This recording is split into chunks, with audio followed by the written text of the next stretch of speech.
चला मंडळी, आज बनवू गावरान कोंबड्याचा बेत. आता कांदा कापून आपण कांदा परतायला भगोल्यामध्ये टाकलेला आहे. मस्तपैकी लाल होईपर्यंत तो कांदा आपण परतून घ्यायचा आहे.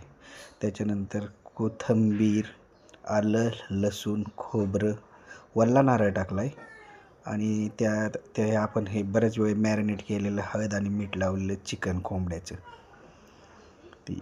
आता हा मसाला, कोथिंबीर, 2 मिरच्या, आलं लसूण पेस्ट सगळं मस्तपैकी टाकून त्याच्यामध्ये आपण मॅरिनेशन केलेलं चिकन टाकून ते थोडं वाफलून त्यानंतर वरचं कोमट झालेलं पाणी त्यामध्ये ॲड करायचं आहे आणि त्यावर झाकण ठेवून शिजायला ठेवून द्यायचे. त्यानंतर मटण असं शिजल्यानंतर त्याला फोडणी देऊया. बगुल्यामध्ये आपण तेल आणि कांदा काळा केलेला कांदा आणि खोबरं परत टाकलेलं आहे.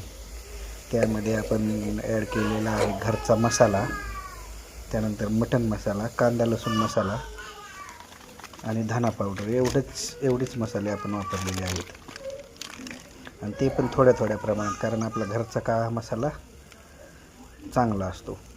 त्यानंतर आपण ते मस्तपैकी हलवून त्यामध्ये मटणाचं सूप ॲड करायचं आहे. मटणाचं सूप ॲड केल्यानंतर हे असं मसाला तयार होतो.